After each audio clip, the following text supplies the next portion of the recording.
Good morning, everyone, and welcome to Mondays with Meg. I have fabulous Craig with me here this morning. Y'all loved having him on so much a couple weeks ago where we talked about fear of failure. So we thought it would be super fun today to talk about intimacy in marriage. So fun, right? If there are any little kiddos around, maybe put on some headphones or something. I don't know if this conversation is going to get inappropriate or not.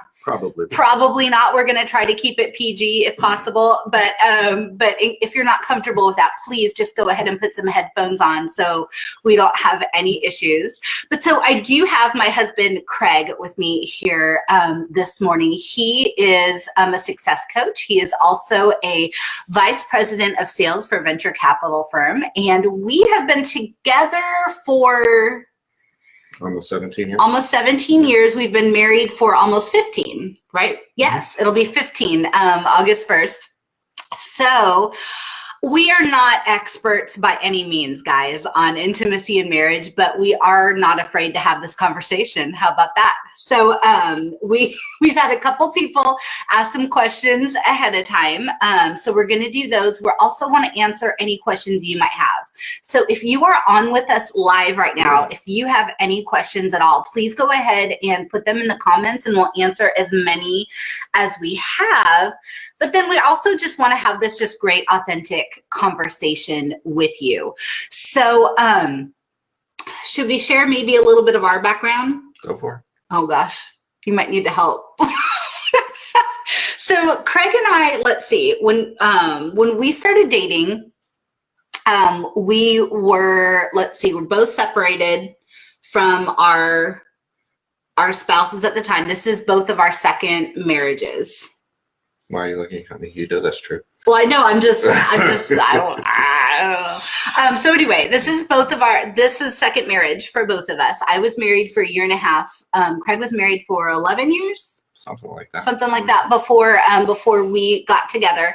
At the time, we lived in a one-bedroom apartment, and we would have all 5 of Craig's kids from his first marriage. We would have them like every weekend, pretty much, if I remember right. It's all a blur, guys. This seems like another lifetime ago. Our youngest was 4 or 5, and our oldest was like 11 or 12. Mm-hmm. And we both worked full-time. We pretty much got the kids full-time almost overnight. It felt like, I don't know. So we had to readjust our lives. We had to get into a bigger place. It was hard to have 7 people living in a one-bedroom apartment for sure. And gosh, we've been through a lot since then. So we got married about 2 years or so after we first started dating, if I'm remembering right. Mm-hmm. Is that right? Okay. Yep. So before we even got married, I was full-time mom to the 5 kids. Craig was working all the time. I was trying to balance a job too. I was 27, no idea what's going on. And then we ended up, I was able to adopt the kids back in 2009. Now our kids are big old adults. Our youngest is 20 and our oldest is 27. And now we only have 1 living at home. So we've kind of been through a lot of the stages, I think, that are stressful and hard and happy and wonderful and, all the things of having intimacy in your marriage and having kids involved and all of that. So keeping all that in mind, feel free to ask any questions that you like. We're definitely an open book. But to start off the conversation, one thing I know is that intimacy isn't just about sex. I mean, it is about sex, but I feel like it's about so much more than that. Really, making sure that it's a priority to connect with your partner on also a psychological level, an emotional level, is just as important as being sexually intimate with your partner. And that's a lot of just the basis of where we're coming from today with this conversation. So one thing that I thought we could start off with is talking about love languages. Because I know for us, I mean, at least from my perspective, understanding what each other's love languages are is really what helped to make a big difference, I think, for us in our relationship and being intentional. Do you have anything? Do you agree with that? Yeah. Okay. Good. If you don't know what love languages are, basically it's the way in which you and your partner both gives and receives love best. Okay. And typically it's not the same. What I've noticed in talking with other people who know their love languages, typically you're going to have different ways that you give and receive love. But but really being intentional about how you do this definitely builds intimacy just automatically within your relationship, because you are being intentional about speaking the other person's love language. So the 5 different love languages are words of affirmation, gifts, physical touch, quality time, and acts of service. And I'll actually put a link on this video where you and your partner can go and take this test to, if you haven't already done so, to know what your love languages are. But Craig, how do you feel like it really helped us to know and start walking out what each other's love languages are? Well, like you said, it just started the pathway towards intentionality. Yeah. Megan's love languages are words of affirmation and gifts, and anybody that knows her already knew it was gifts. She loves giving and receiving gifts, especially receiving gifts. Christmas lasts 30 days and her birthday lasts 30 days, but she really enjoys it. And it's actually fun. I like to get her gifts because how excited she gets, even if it's something little, like a little Fez dispenser or something, I don't have to get her like diamonds every gift. Oh my goodness. But every once in a while she likes that though. And mine are physical touch and quality time. So we represent 4 out of the 5 love languages here. And it's, you can have a little bit of everything, but it's what are your 2 primary dominant, ways that you like to be communicated with. So, for me, it was instinctual knowing that she loves gifts because she shows it so well. When she gets a gift, she gets really excited. And words of affirmation was more towards where I had to be more intentional about is, that's not something that comes naturally to me. I'm usually more of a quiet individual, and while I might think it, I don't always say it. So I just had to be intentional. And to me, intimacy is all about intentionality. Yeah, for sure. It can happen organically, but that's usually just towards the beginning of a relationship when you're in that excitement, everything's new phase. And,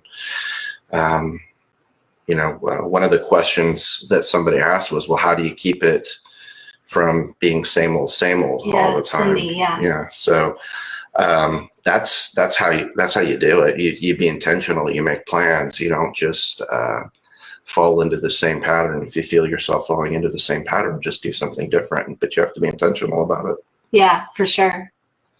Definitely. And I know for his primary love language being physical touch, that was hard for me because literally I think I scored a 1 on that or something. And I hear that a lot with couples, like where, your primary love language, you might be a 10 or off the charts when you take the quiz, but your partner might score like 0 or 1 on that. And that's okay. It doesn't mean that isn't something that you can do or willing to do or whatever, but it just means you need to be intentional about it. So I learned things like if I like touch Craig like this, like literally, can you tell how excited he is?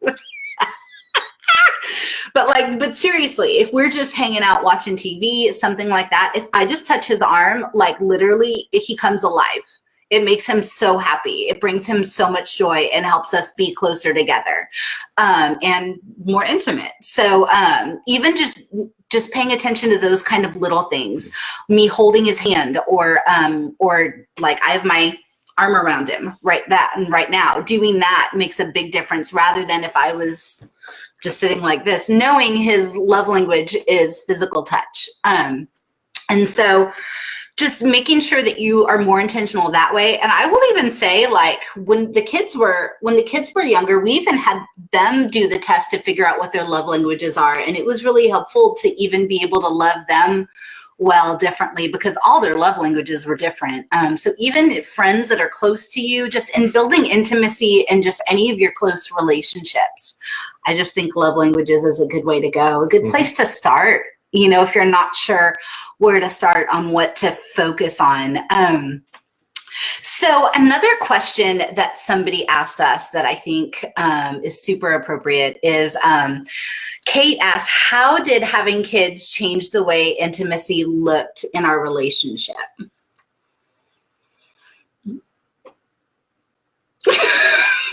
How did having kids change the way intimacy looked in our relationship? That's a great question. Well, I think when you have kids in the equation, you have to be even more intentional. I think ultimately it comes down to planning. I mean, sometimes everybody wants intimacy or sex or whatever it is to be this, organic thing that just kind of explodes like a bomb. But, it doesn't always happen that way. And sometimes it's just not realistic. You know, there's nothing wrong with planning. For sure. Some people even have a schedule. So, you just really have to kind of find what works within your game plan. And sometimes, it's just putting the other person, first. Maybe you have something on the schedule and you feel tired and whatnot, you might just have to, figure out a way to get your head into the right place. Well, in a way that when Craig and I were struggling with that at one point, we had been given a great tip that I've since given a lot of people that has really helped, where we got one of those wood wick candles. I don't know if you guys know what those are, but the wick of the candle is actually wood. So when you burn it, it makes this like crackly, like fire burning, really romantic kind of sound.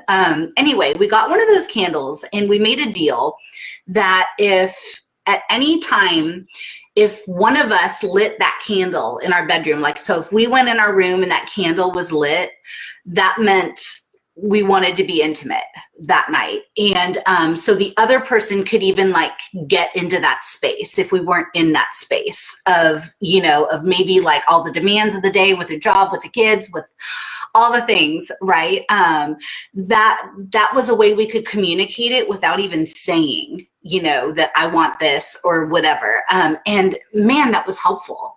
Whether you need to go shave your legs or, do what you need to do to get ready. But it really helped to get yourself in that space, and knowing that you are going to be intentional about giving your partner what they need, for sure. All about that intentionality. Well, we have a couple questions. Jason has a question for us.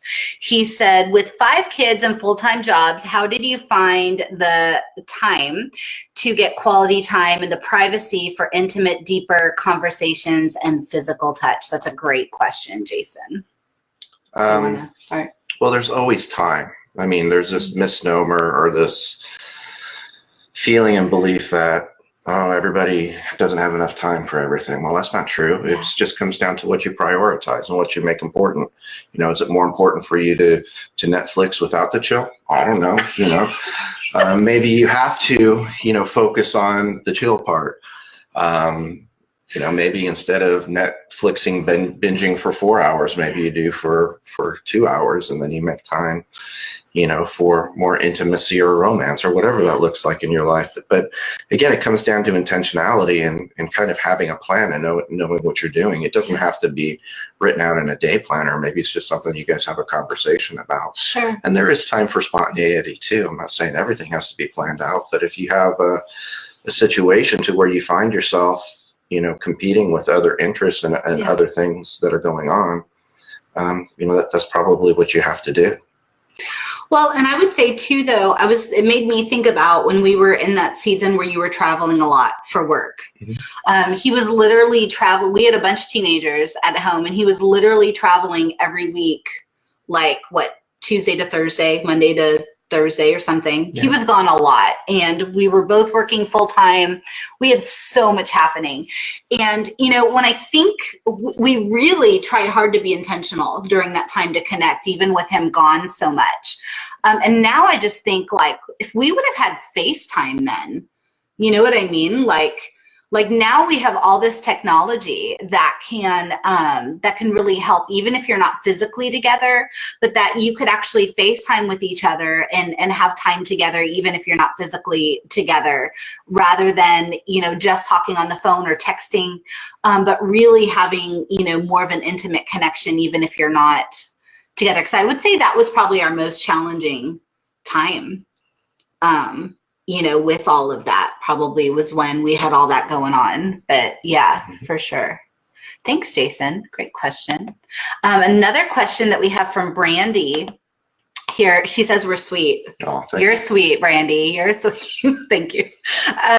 She just moved in with her boyfriend. She has a 5-year-old boy, and his boys are 7, 15, and 17. Oh my gosh, that's so much fun. How did you bond with the kids at first? And how did you make time for romance during the new mom time? Oh my gosh, that is such a good question. How did I bond with the kids at first? Honestly, it really was kind of seamless. I just did fun things with them. I just interacted with them. Honestly, well, to be honest with you, it was more than that. I mean, it kind of comes down to what we talked about first as being intentional. Yeah. And, she would sacrifice things that maybe she wanted to do or do differently and put them and their needs first. I mean, that's hard to do. Yeah. Especially when you're dealing with some teenagers, because most teenagers are a pain in the ass. They just are. They don't mean necessarily to be, but that's just who they are. But I would say we got along pretty great from the beginning. I think our oldest, James, he struggled in the beginning, but so I just met him where he was at. I intentionally figured out what he liked to do, things he was interested in, and I met him on that level. I read books with him that he was reading. And then talked to him about it. I really tried to meet him right where he was, not tried to get him to fit in with what I enjoyed or what I was doing. And the rest of the kids, it wasn't. I mean, he was the one that really struggled, I think, the most.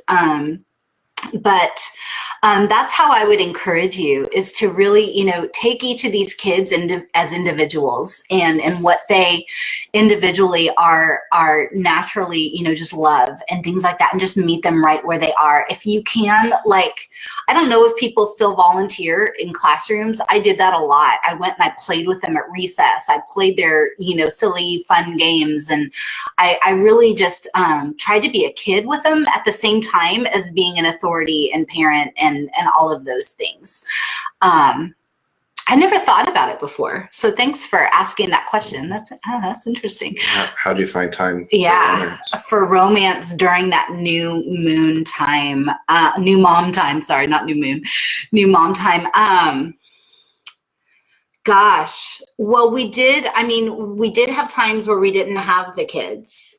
But I would say we regularly still went on dates. We regularly still made each other a priority in the midst of all that. Yeah, I mean, finding babysitters. I mean, having a 15 and 17-year-old, I don't know the dynamics there. Yeah. But you have some built-in, potentially, assistance there. But it could be as little as, going out to dinner. Yeah. Once a week, going to the movies. But again, it just comes down to planning and intentionality. Yeah. I don't want to make it sound so simple, because I know it's not. Yeah. But, just because something's simple doesn't mean it's easy. But you just need to be focused and, make it a priority. Right. The other thing we tried to do was, incorporate the kids in a lot of things that we did as well. Whether that was good or bad, but yeah, we did. Nothing intimate. No, Come on. nothing like, no. I was thinking about the time we took them to that concert at the racetrack. That's what came in. No, nothing like that. People, oh my gosh. No, we took them to a concert that might not have been appropriate, but it was a good teaching moment for our kids. So let's see. It looks like, oh, Gail, I'm so glad you were able to watch this morning. That's awesome. That's my cousin. Hi, Gail. Hi, Gail. The other thing I was thinking too is, really, we laugh a lot. I mean, like, I think we've talked a little bit about good communication. I think that that's super important and being intentional, but we really do, we really laugh. We really enjoy laughing, and we try to not take things, crazy seriously, but really when we are struggling, it's really talking to each other. And the biggest thing that we talk to people about is being best friends first before you're anything else. And I feel like that is the other thing I think we really need to bring up today is we were best friends before we were anything. And so whenever we are struggling with anything in our relationship, whether it's intimacy, whether it's anything else, we always go back to being best friends. And from there, you can always build back up. But if you don't have that solid best friendship at the base of it, it's going to be tough. So when I'm working with a client that might be struggling, or when I'm talking with a friend that might be struggling, that's always where I suggest that they start, is back being best friends again. And then everything else kind of tends to fall back into place. I don't know if there's anything you want to add to that. No. Okay. Well, it's true. Yeah. I mean, if you're married or you're with somebody that's not your best friend, it's going to be a challenge. We were talking the other day about, friendships, and is it a requirement?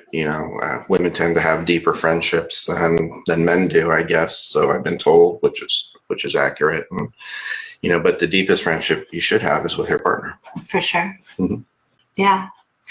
And so I hope that that's encouraging to you, to know that wherever you might be at in your relationships or in building a new relationship, knowing that if you can just go back to being best friends first, everything's going to be fine. Mm-hmm. Because one thing's for sure, before you get married, you're typically at your best. That's what, like the honeymoon period kind of, or I guess before the honeymoon period, where everybody's on their best behavior. You're really trying to wow the person and whatever. Yeah, dating is like an interview for marriage. I mean, it is. So if that isn't great, if you aren't like the best friends at that point, it's just going to get harder once you're married. So really focusing on having that built up before you even, get married or go deeper in that relationship is just really key to have this lasting success. Because I know, like, our, now our kids are all these big adults and everything. And I just think, a lot of people, when they get to this point, they don't know what to do with each other, like in marriage. Oh my gosh. Anyway, but we actually still enjoy being around each other, and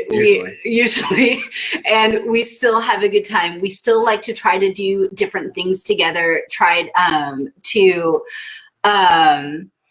really connect in different ways. I think even too, and we're always trying to kind of challenge each other and push each other forward in all different aspects of our intimacy, I would say, and really trying to know each other even deeper and trying to connect even deeper, so that, because we don't want to be bored and we don't want to be, get tired of each other. That's no fun. So anyway, if you guys don't have any other questions, I think or is there anything else you wanted to say? Yeah. I mean, you put in there, get rid of distractions. Oh, right. This is the number one relationship killer. Luna? Intimacy killer.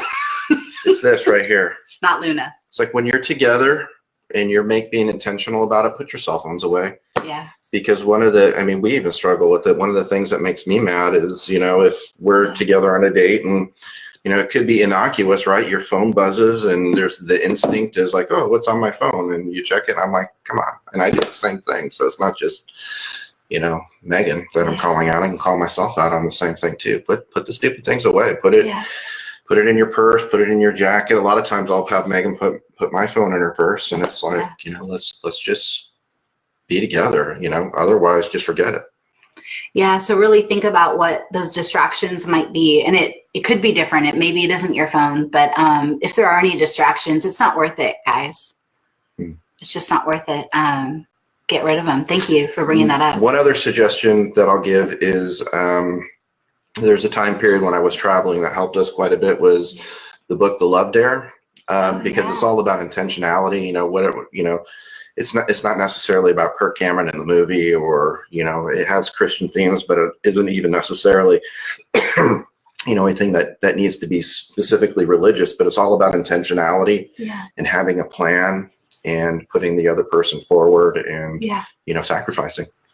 Well, I think that's the key is really putting that other person, their needs and their wants and things in front of you, having that even be a part of the conversation, if not more important than what yours are. I think that's a big theme to our life too. I'm glad you brought that up. The other thing that I will mention, should I talk about the app? Oh, sure. Yeah. So we probably should have prepared more. Anyway, so there's this app that I have been, that we started using, and I've been really encouraging a lot of my clients to use it, that just want some help, with more intentionality in their marriage and in their intimacy. And it's this app called Desire, and I'll put the link on here too. Kids, do not download this. This is definitely an adult thing. But basically the premise for this app is you and your partner sign up pretty much under like one account and you both have access to it. And there's a bunch of dares on it. And all the dares, they aren't all like dirty or anything like that. Like it's really, they speak to like every single love language. But it helps to give you different ideas to be intentional in connecting and being intimate. And you basically dare each other to do different things, and you can make up your own dares. They have dares that are already on there, but it can be anything like one was to make up a silly, this was a Christmas dare, was to make up a silly Christmas song with maybe some adult themes spattered in between. Yeah, that was a riot. Yeah, there could just be fun stuff like that. Meeting each other at a bar or restaurant and act like it's your first date kind of thing. So it just gives you some different ideas and think outside the box a little bit. And then you get points when you complete the dare.